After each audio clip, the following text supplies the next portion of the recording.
Hello, everyone. I'm super excited for today's special guest. Yuko Kudo is an artist, storyteller, photographer, and social innovator. Host of the Love, Live, Life podcast, Yuko creates art for healing, connecting, and changing the world. Yuko, thank you for joining me in the V Spot. Oh, thank you so much for having me, Andrea. It's such an honor to be here with you and your audience. Thank you. Thank you. I'm super excited for it's been a minute since we've been able to be together. And so I'm psyched that you are here with me. I always like to begin by acknowledging my guests for their courage, Hmm. accepting an invitation to join me in the V spot without knowing any of the questions that I'd be asking today is no easy feat. So in this moment, I really want to begin by giving you your flowers, and acknowledging you for demonstrating vulnerability at its best. Thank you Okay. so much. Oh, okay. This Yeah. is the beginning, the beginning of this Yeah. call. So, We've only just begun. No, exactly. so thank you, Yuko. Thank you for being here. I was thinking about before we actually talk about the current times and the future, I wanted to go back in time. So let's rewind the hands of time. Yeah. Born and raised in Japan, right? Tell us about little Yuko. How and when did she first get introduced to the arts? Wow. I don't think I've ever thought about that when and how I was introduced to the world. I think Well, my mother always said that before I even came out, the moment she knew that she was pregnant, she started playing classical music around her stomach or played the music and whatnot. So, not neither of my parents are in art as a profession. The one is teacher, one has a ski and snowboarding company, and none of them are artists. But they've always surrounded me in art. And my preschool teacher, she's also my piano teacher, and she had been such an incredible mentor for 15 years plus of my life. And I had a I had a very fortunate youth to be surrounding with primarily music and movies, and never had an opportunity to really practice dance, but I always danced around with when the opportunity came up. So I would say I don't remember the exact time that I was introduced to the art, but consciously when I realized, oh wow, this really impacted me, was in 1992, and I was watching this traditional Japanese show that happens every New Year's Eve, and I saw this one particular group got on stage and started singing, and I distinctively remember till this day how mesmerizing their performances were. And the name Wow. of their band is Dreams Come True. And I'm actually wearing their T-shirt. Oh, and, wow, the best. coincidence. But yeah, they've kind of opened up a lot of my ideas around what does it mean for me to be performing or sharing my voice, whether consciously or unconsciously at that moment.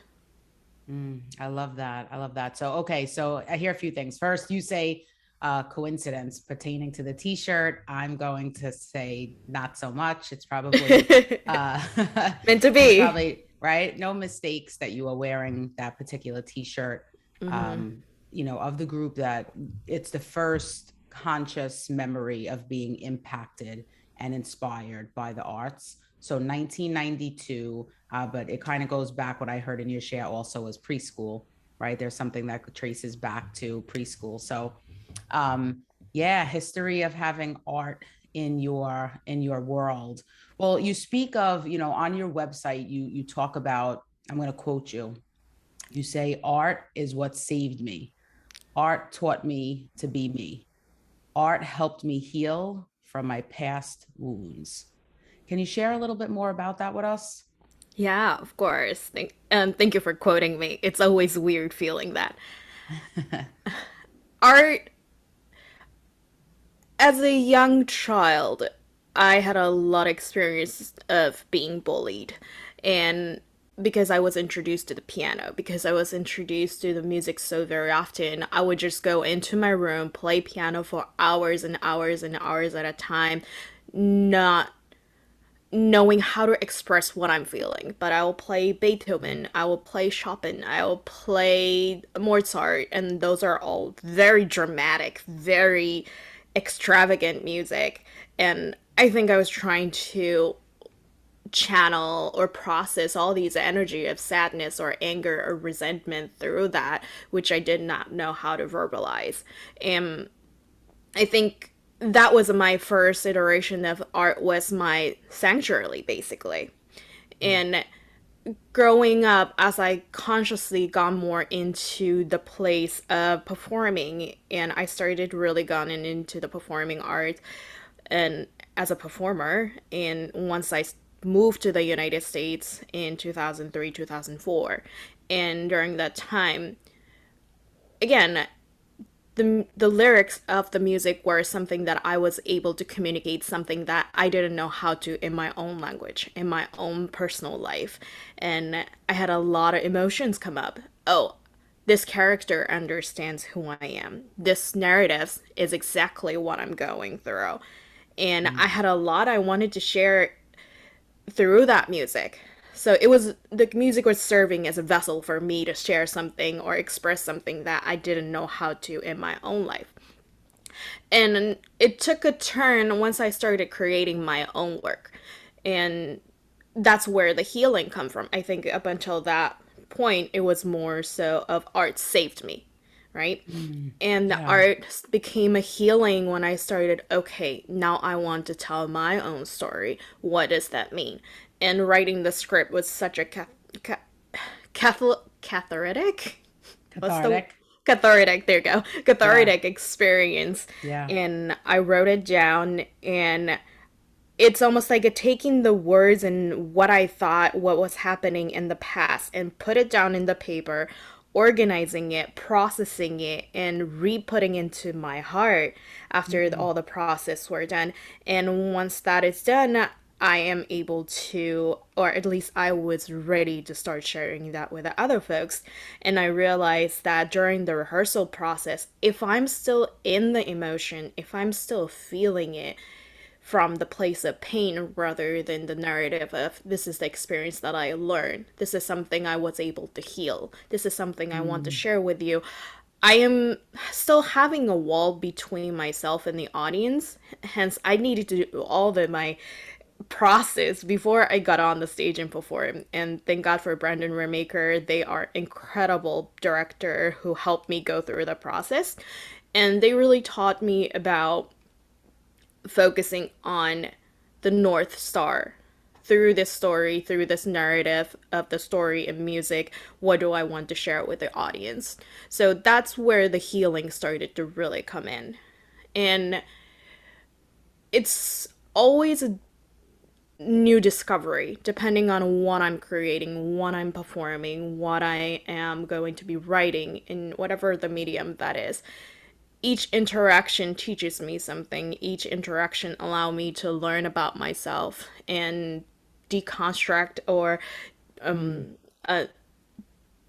create some new narratives or discover something new about myself. And it's an opportunity.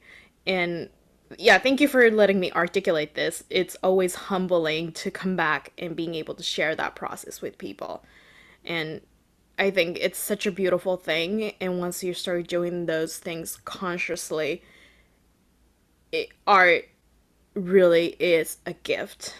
mm, And absolutely. yeah, and we are able to share that in such a beautiful way without having the need to prove myself. Yeah. Mm. Yeah, I love that. Oh, you said so many good things. So, okay, first I'm going to go backwards in your share. So thank you for all of that because I think there's so much within and so much vulnerability in terms of speaking about like the original influence, and why you turn to music. But so, just for clarification purposes, you mentioned the North Star in terms of your process and that being something that was shared by Brandon. So, is that somewhat like a guiding principle or something that leads you through how or what you want to share your work? Like, what? Speak a little bit more about that, just so that we understand. North Star can look like myriad of things. In that particular show that I mentioned, it's called Home My Heart. It was one of the first show that I ever written. The music wasn't my own, but it was one of the first show that I wrote Mm-hmm. about my journey. And the reason that I wanted to create that show was because I was broke. I had no means to go back home, but I really wanted to see my family. And Mm-hmm. I really wanted to come back to whatever the home meant for me in that moment. And during the breakdown, crying session in the kitchen floor, because Brendan and myself were roommate at the time, and I want to go home. Mm-hmm. That became my North Star. So Mm-hmm. Brandon kept Got reminding it. me, you get to go home. You get to go home. You get to win at the end of this telling your story. So in that particular example, that was the North Star, and it changes Mm-hmm. all the time depending on what project and who I'm working with and what story I'm telling. Got it. So it calls you forth. It absolutely calls you forth. And so you made it home. You Mm-hmm. visited home, I'm sure. I trust that you got there. Yeah, I love that. So, okay. And what I love too is that you highlight, I resonate with it resonates with me in terms of what had you choose into music to begin with. Right. So you were experiencing bullying. In my case, it wasn't quite bullying, but it was a lot of like upheaval at home, and music becomes the sanctuary, right? The go-to therapy before we actually have the opportunity to choose into a traditional therapy form, right? And Mm-hmm. so, everything is happening, whether it be at home, in the world, in your case, peers, and music becomes the place where you can turn the outlet to sort of escape that and find solace in. And what I also heard from you is it being a universal language, right? Because at times where you aren't able to actually communicate what it is that was occurring for you, music was doing that for you. Right. And I think that's so beautiful. And to everybody listening, I wonder how many of us like turned to music as a therapy, when we were very young for reasons that we quite didn't understand. So Yuko, thank you for sharing that. I think that's so powerful. Um, Of course. I love that. Well, you currently incorporate your art into social innovation work to touch people's hearts. Tell us more about that. Yeah, that's a newer part of my journey, and I'm always learning. And it's so intricate, to say the least. And as you just mentioned, not only music, art in general, it's a universal language. And you may Mm, not understand what I'm feeling, but when you see the dance performance, like you see something, you feel mm, something. And if you totally. read the poetry, like you see the intricacy and complexity of the person. And you may be seeing the foreign film, not understanding the actual linguistic language, but you can feel something, right? So art is something that would allow us to become human first. I see you as a human. You're sharing your human experience, hence we get to connect with each other from that foundation. That's what I really Mm, love about art, and that's why I believe that art is such a strong and powerful vehicle as a social innovation. mm, And one of the catalysts for me was a documentary called The Work, and it's a man's spiritual and personal journey within the facility. Those folks are who are incarcerated in one of the facility in California, and it really touched me because they were all human in that moment. Like mm, if folks who are incarcerated weren't wearing the clothing that they're wearing, I wouldn't have been able to tell who is the person who's training, who was the folks who are being incarcerated. I could not have been able to Mm, tell, right? Because they were yeah. able to connect as a human in that deep level. And being able to tell that story, being able to humanize that relationship, that's something that strongly impacted me.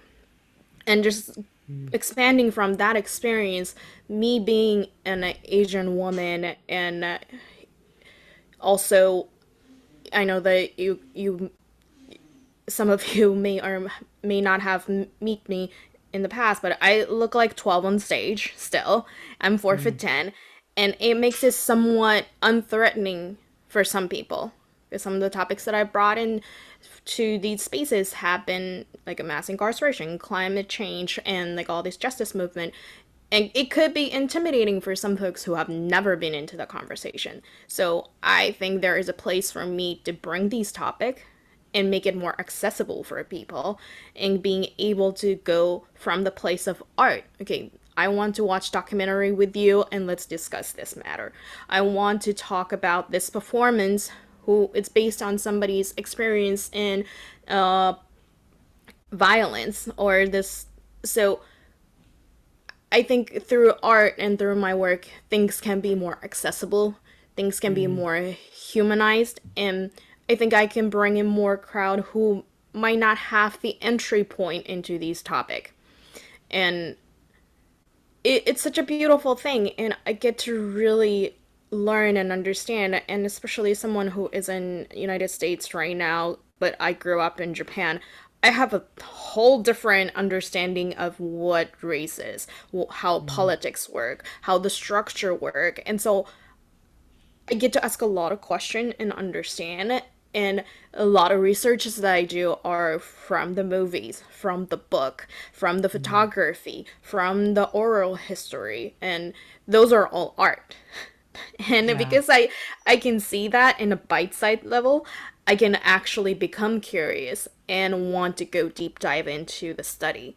And so what art can create is humanizing the whatever the social issue that we're facing, and also spark curiosity Mm, and allow us to really create an opportunity to see each other as human who are going through certain experience.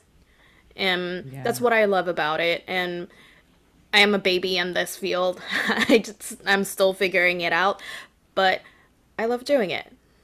Yeah, I love this because it's so profound, right? Because I feel like what you've done is stepped into utilizing your art for to make the world a better place, right? And to really create opportunities for not only for us to see one another, but for us to create connect heart to heart, right? And so despite the circumstances, what I hear, despite the circumstances that may be occurring, despite the situation that's at large, let's say, you are finding a way to have people tune in and really connect with, the essence of the being, not the Mm-hmm. circumstance. And I think that's so powerful when when we really like peel that back, because there's so many people, right, that have circumstances that if we judged only the circumstance, we would never get to know the incredible person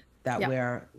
and I think that that's so profound, to do work on purpose, right, day after day, that allows for an opportunity to create that. And I Mm-hmm. think that when we're in a conversation of being the change, that's such a beautiful example of how it's demonstrated, through your work.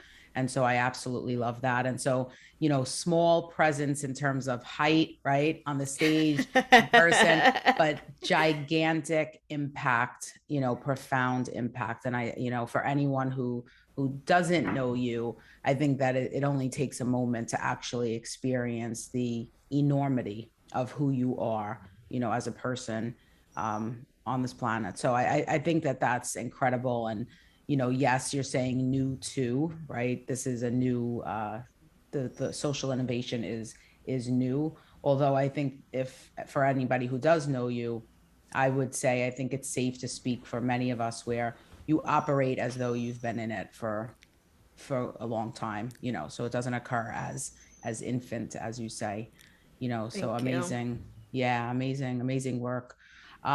Well, in my work, I often speak about courage over comfort, Yep. right? Courage over comfort is a big thing for me. Talk to us about what that looks like in your life right now.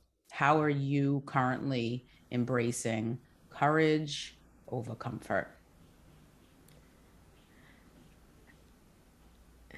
I need to take a minute to answer that. I think that's at every moment. Um, as an artist, as someone who's creative, every journey, or just as a human, every journey is choosing courage, right? And there is a good place for comfort, comfort as in grounding space, comfort as in Mm, your peaceful place and blissful place to ground ourselves back into that root. And for courage piece right now, what I'm really challenging myself, it's like, how can I make every single one of the project more sustainable? And I am mm, someone who's always like, how can I make sure that all the artists and all the people that I work with get paid? And I often forget about myself because I'm pretty mm, much a minimalist. I don't need extravagant stuff, but in order for me to source all the finances, the resources, and the investor and whatnot, I have to constantly use different type of muscle and to make sure the project goes on. Like, and so I'm learning the language how these people talk, and I'm learning how the world of financing and investing works, and I'm learning how can I put myself in the equation, and I also get to be sustainable for myself, and that's a courage, and that I money and I need to have a lot of relationship building here because I've yeah. been through a lot of struggling artist narrative for a very long time, and you know during the pandemic, like receiving the unemployment was one of the very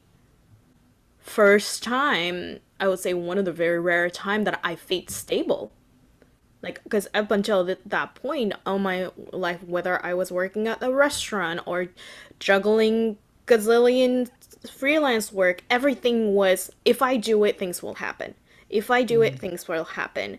And pandemic was the first time, oh, this is what it looks like for me to be receiving something stable as opposed to chasing for something. So mm, there's a lot of relationship building and like healing my personal narratives around money and the relationship with the finances and resources and even the folks who are in investment. That itself is a lot of work that I need to look inside of me and say, okay, why am I operating this way? Why? mm, And even asking myself, so if I want to have so and so, what narrative do I want to create instead within me? mm. Yeah. And so being able to ask myself that question, it is always require courage and compassion, obviously, because Yeah. we're Yeah. very stubborn. I'm very stubborn for sure, and because I I don't know will, anything about being stubborn. You go. me Not neither. me, not me, not me. No, I am Hilarious. stubborn with a capital all letters. So yeah, I think even being able to give compassion for myself is a courageous work for me. Totally. Yeah. I Yeah. relate. I love that. I love what you said because you brought up so many things. And again, thank you for being so generous with your shares, right? Because I think that um, in courage over comfort, for what I hear for you is that it's ongoing, right? It's a regular practice. It's really being with personal development and introspective work, right? Yep. Where you get to pose the questions and challenge yourself and push back on narratives. And in this particular context, finances being, the piece and directly connected to struggling, however, like the artist has been held in terms of lifestyle. And I think it's so powerful to really look at, and this is something that, again, this is no mistake, something I'm looking at right now in terms of what narratives do I hold pertaining to finances. And I'm someone who, and it sounds like you were also speaking about this, um, where so there's this underlying belief that it's like you have to work hard, right, for the flow and the ease to sort of occur with money. I should correct myself, because in working hard there's not the ease, but there's a belief that there could be the flow, and I think it's so powerful to actually unpack how finances show up in our lives, right? And how the results we have are directly connected to the narratives and the beliefs that we hold about, you know, the financial success is directly connected to the narratives and beliefs we hold about money, right? So if Mm-hmm. you take care of everyone else and leave yourself out in that particular example, how does the work get to sustain with you not being compensated in that equation? So it's so powerful to look at and be intentional about, wait a minute, I'm in this equation too. We all get to go, how do I learn to sort of incorporate? I love that. And I think for anybody listening, there's an opportunity to check into what underlying beliefs, right, do you hold about money, Mm-hmm. right? Because it could be really like dictating what results you have, what results you don't have in certain areas. And especially in this moment, I just want to shine the light on artists, Yeah. right? Thank Like you. that's a big thing. That's a huge piece. Mm-hmm. Yeah. And expanding on that piece, and at first, again, a little bit going back to the stubbornness piece, but for some of the folks who have been doing, mindset work, mind shifting work, like understanding something intellectually versus how you feeling or how you can Mm, operate, it's such a different thing. So, like, that's the compassion get to come in, right? And because that totally. feeling of I want to feel what I'm understanding intellectually versus what I'm feeling in my body. It's so different, hence I'm not doing anything. That it's such a rough place for anyone to be in. I hate being in that space because I Yeah. constantly have to beat up myself like, why can't you do this way? And so if you're listening to this and going through that, you're not alone. I do it all Yeah. the time. I'm pretty sure there are so many people who did that. And yeah, this time and the second piece that I wanted to add was thank you for shedding the light on artists. Artists have been through a lot this past 2 years, and like being able to advocate and being able to be the cheerleader for artists, it's a huge part of my work right now. And how can all artists, especially the independent artists, be more sustainable? And Mm, the disparity between who makes gazillions, billions of dollars versus independent artists who are quotes and quotes struggling to get the visibility or yeah. whatnot. The disparity, it's so horrendous. And I think there are so many different way of what artist. The definition of art, it's so vast and vague.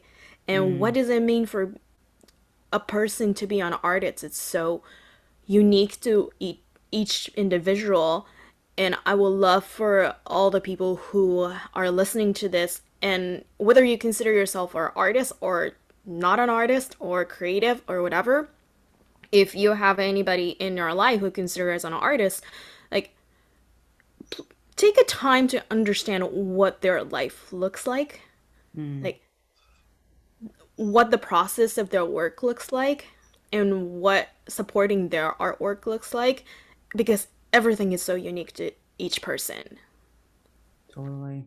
Totally. And as you speak, what I'm thinking about is the importance of unlearning, right? Because I Yeah. think that's so much of what we are, like the traditional teachings of what we are taught has us believe and operate in a way, and I identify with this, where certain things, certain lifestyles are unrealistic.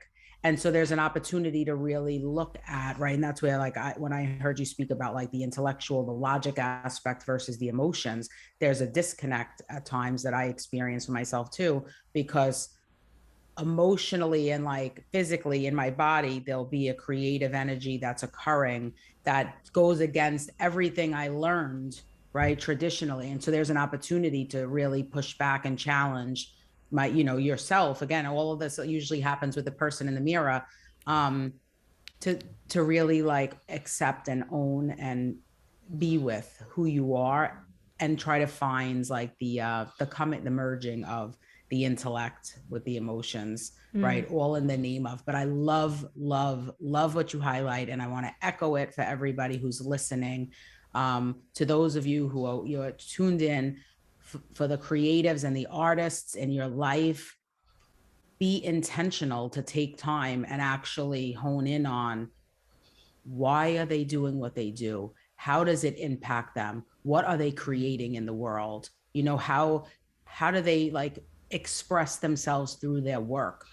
There's so much, like, there's so much essence, right, to the various art forms. And I love that you highlight and really call forth folks to be purposeful and tune in to the artists in your life, because there's a lot to actually experience, learn, and enjoy.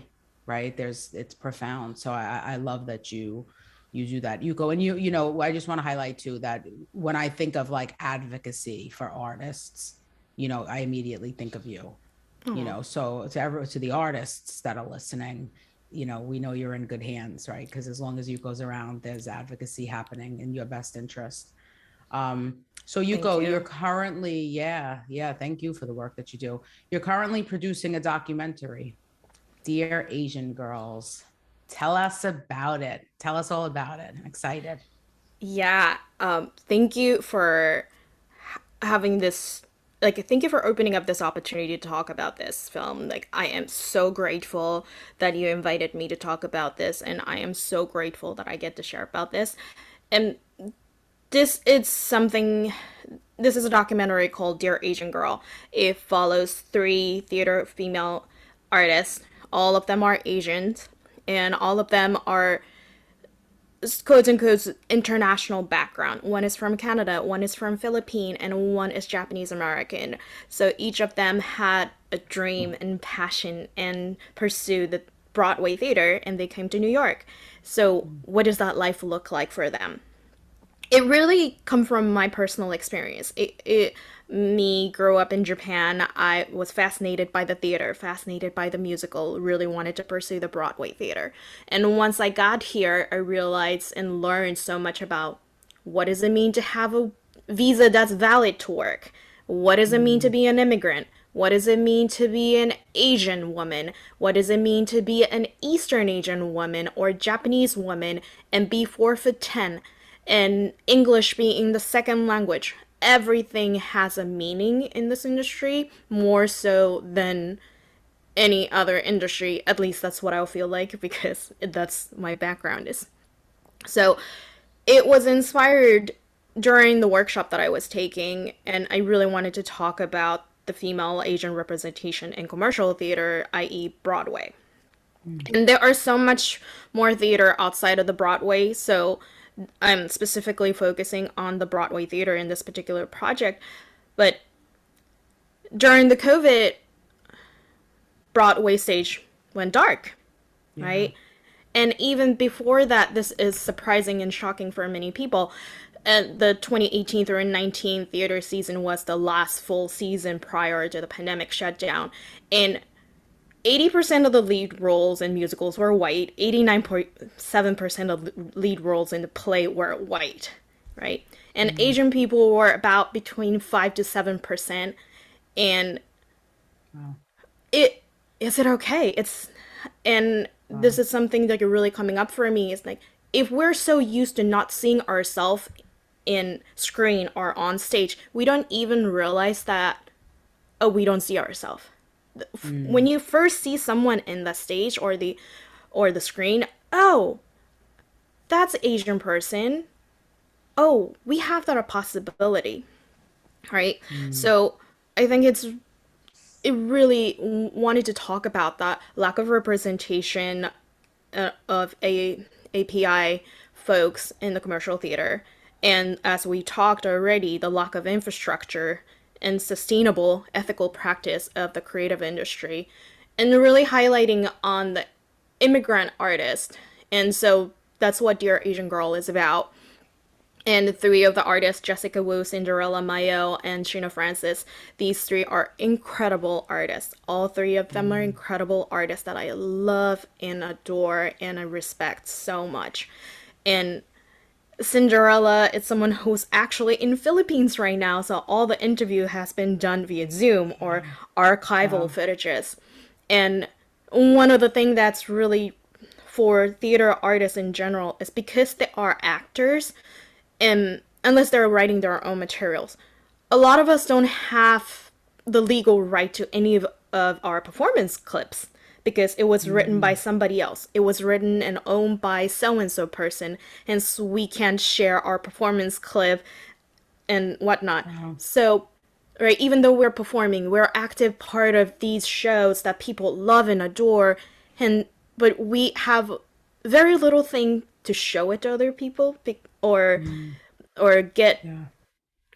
anything in return. And theater artists had been struggling so much, and especially with the API folks.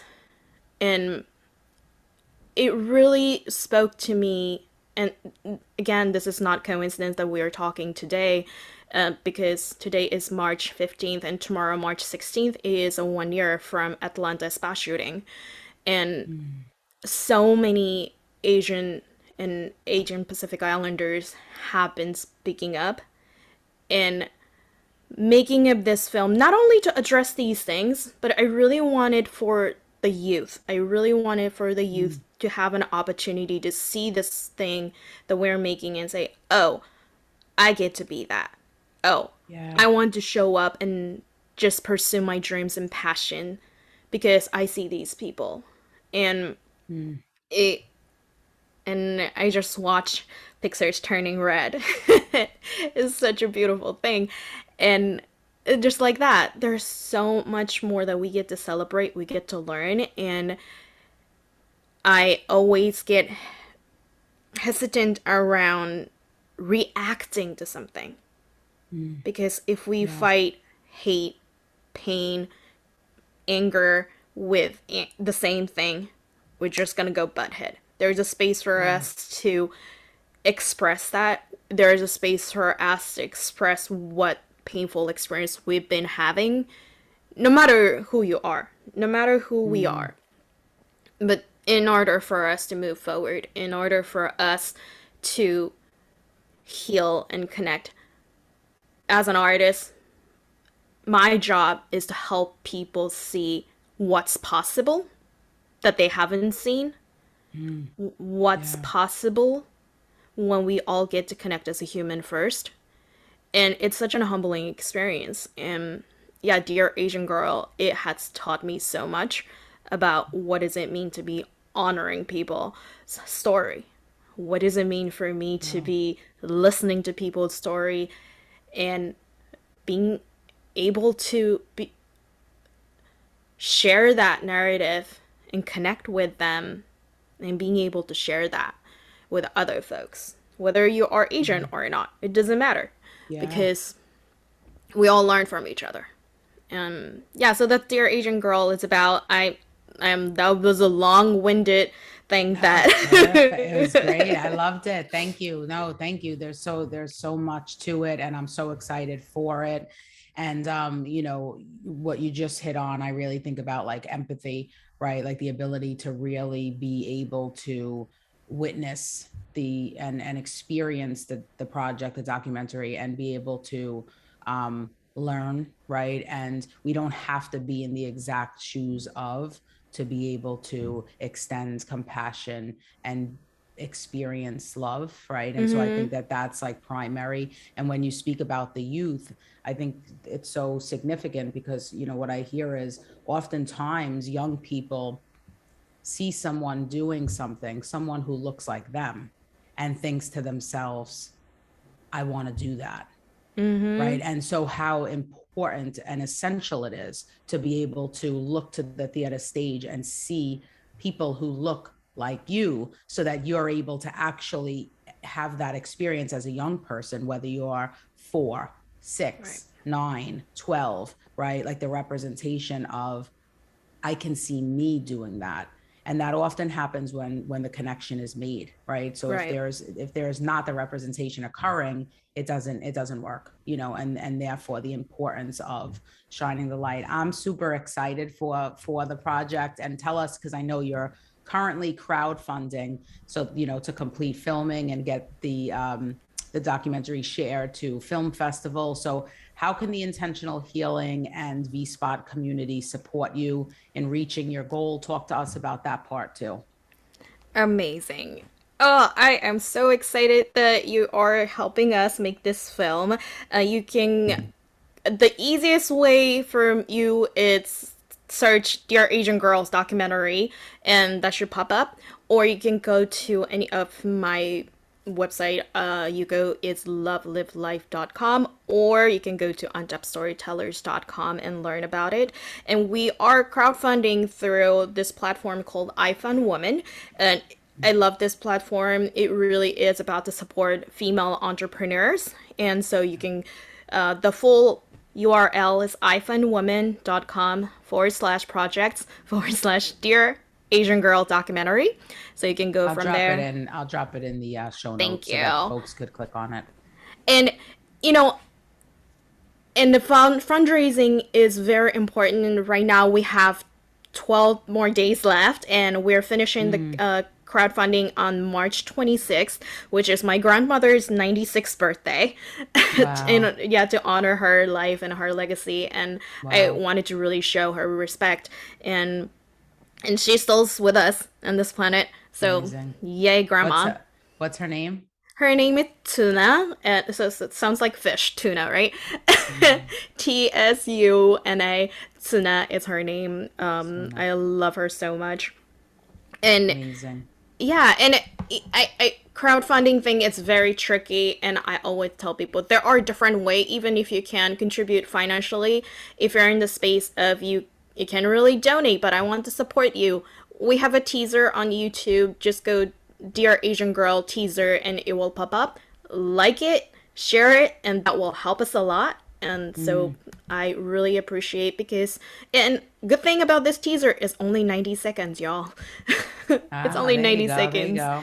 Quickie in a time where I think that folks are, inundated, right, with information in terms of social media. A 90 second teaser is an absolute way to, take it home. So if you're listening, there are a couple of different ways to lend support to this particular piece. And so the crowdfunding is one option, and you can find the link, wherever this podcast is actually posted. And if you go to YouTube and pull up the teaser, Dear Asian Girls teaser, share it out. You never know who is looking. There are people out there waiting to support projects that they believe in. And so, I always say, sharing is absolutely caring, right? So it takes a village to get the good word out, right? We're in modern times where lots of bad news travels really quickly. Let's like come together to spread the great news. And so sharing out the teaser is one way to promote this project. So I love it. I love it. There's options. So okay, great. So Yuko, we are at the last question, and then we'll close out with a speed round. Um, you know that I also use my platform to advocate for mental health matters on a regular basis. So, talk to us about how you've been supporting your mental health during these exceptionally challenging times. Oof. Always. I want to take a nap every single day. I haven't been able to, but nap is great. And Exercise is very important. Drinking water is very important. And that's it for now. All right, all right. Take that nap, hydrate, all that good stuff. It's important to absolutely shine the light on mental health, during this particular time. So I always love to hear what people are up to. Excuse me. All right. So for our final piece, we are going to do a speed rounds. I call it the forwarding four. I will ask you four questions and you will answer with the first thing that comes to your mind, knowing that there's no right or wrong answer, right? It's wherever you feel intuitively driven to go. So when you're ready, let me know and I'll give you the first question. It's one of those things. I'll never be ready, so I'm ready. Ready. That's it. Ready or not. Okay, number one. Name one area of your life where you are intentionally healing. Finance. Great. Number two, share a song that currently inspires you to be the powerful, authentic, responsible leader that you are. Shamelessly plugging my own song called Just Be You. Also, the ending Mm. theme for a documentary, so check it out. All right. All right. Just be you. Original piece. Number three, what's your call to action to the collective? Be a human first. Mm, I love that. All right. I got the goosebumps. Number four, what forwarding message do you want to gift to the woman in the mirror? Talk nicer to yourself. Mm, Don't be mean to yourself. yeah, I love that. Yuko, amazing. Thank you for being so generous. Thank you for joining me in the V spot. Tell us, how can folks find you if they have any questions or want to connect with you? Share out your contact. Yeah, thank you so much. You can find me, Yuko, it's lovelivelife.com or untapstorytellers.com. And most of my social handle is Yuko is love live life. I answer emails, I answer DM for the most part. So feel free to reach out. I love to connect. I love to learn your work, and I love to really see who you are as a human. So reach out to me. Yeah, reach out to Yuko. You'll be happy that you did. Everybody, thank you for tuning in to this episode of the V Spot. Yuko, thank you. My To be God. continued. Thank you so much, Andrea.